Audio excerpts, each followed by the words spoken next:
Hello friends, welcome to chef channel. ఇవాళ వీడియోలో మీకు నేను ప్యూర్ రెస్టారెంట్ స్టైల్లో మీకు చికెన్ గోంగూర కర్రీ ఎలా చేయాలో ఈ వీడియోలో చెప్తాను. ఒక రెస్టారెంట్ చెఫ్గా నేను ఈ చికెన్ కర్రీని మాడిఫై చేసి మీకు అర్థమయ్యే విధంగా అయితే నేను చెప్తాను. ఇందులో మనం ముందుగా కడాయి అంటే ఒక మందపాటి కడాయి తీసుకున్న ఇందులో మనకు ఒక చిన్న గిన్నెలో అయితే ఆయిల్ తీసుకున్నది కొంచెం వేడికిన తర్వాత ఇప్పుడు మనం 7 నుంచి 8 పచ్చిమిర్చి ముక్కలు అయితే తీసుకోవాలి. తర్వాత 1 టేబుల్ స్పూన్ జీలకర్ర కూడా యాడ్ చేసి ఈ రెండు ఆయిల్లో బాగా వేయించుకోవాలి.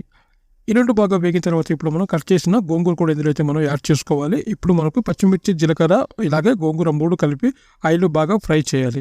ఇవి మనకు ఉడకాలంటే కొంచెం సమయం పడుతుంది కాబట్టి దాదాపు 2 నుంచి 3 నిమిషాల వరకు అయితే మూత పెట్టి మనం ఇది ఉడికించుకోవాలి. ఇప్పుడు మనకి 2 నుంచి 3 నిమిషాల తర్వాత మూత తీసి మాకు బాగా ఉడికిపోయి ఉంటాయి. తర్వాత వీటిని మనం ఇలా ఒకసారి కలుపుకొని ఒక చిన్న మిక్సీ జార్లోకి అయితే ట్రాన్స్ఫర్ చేసుకోవాలి. సో ఫ్రెండ్స్, మనకి ఇలా ఉడికిన వాటిని మనం ఒక చిన్న మిక్సీ జార్లో తీసుకుని వాటిని పేస్ట్ కొట్టి అయితే మనం ఒక పక్కన అయితే ఉంచుకోవాలి. సో ఇప్పుడు మనం అదే కడాయిలో కొంచెం ఆయిల్ వేసుకుని అందులో మనకు ఇండియన్ స్పైసెస్ బట్టి జీలకర్ర, జాపత్రి, లవంగాలు, మిరియాలు వంటివి అలా ఫ్రై చేసేప్పుడు ఒక చిన్న కట్ చేసిన ఆనియన్ ముక్కలు కూడా ఇందులో కలుపుకోవాలి. ఇప్పుడు ఆనియన్ ముక్కలు కొంచెం బ్రౌన్ కలర్ వచ్చే వరకు అయితే వేపుకొని ఇప్పుడు మనం ఒక పచ్చి కరివేపాకు రెమ్మ కూడా యాడ్ చేసుకోవాలి.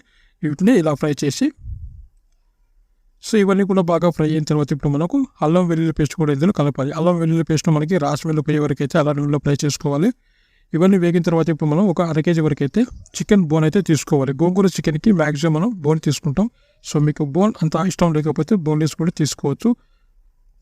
సో గైస్, ఇప్పుడు మనం చికెన్లోకి 1 టేబుల్ స్పూన్ ఉప్పు తర్వాత పసుపు కూడా యాడ్ చేసుకోవాలి. ఈ ఉప్పు పసుపు కలిపిన చికెన్ అయితే మనం ఒక 2 నిమిషాలు అయితే ఇలా మనం కలుపుకోవాలి. సో మనకు ఇది కొంచెం ఉడకాలి కాబట్టి మూత పెట్టి ఒక 3 నిమిషాలు అయితే ఇలా మనం వదిలేయాలి. ఇప్పుడు మూత తీసి చూస్తే మనకి ఉప్పు పసుపులో మనకు చికెన్లో ఉన్న వాటర్ అయితే కొంచెం అయితే మనకు బాయిల్ అవ్వడం జరుగుతుంది. సో గైస్, ఇలా మనకి బాయిల్ అయిన చికెన్లోకి కారం తర్వాత ధనియాల పొడి చివరిగా గరం మసాలా కూడా యాడ్ చేసుకోవాలి. ఈ మసాలాలు మొత్తం ఈ చికెన్కు పట్టుకునే వరకు అయితే మనం ఇలా ఫ్రై చేస్తూ ఉండాలి. అడుగు పట్టకుండా మనం ఇలా చికెన్ కలుపుతూ ఉండాలి.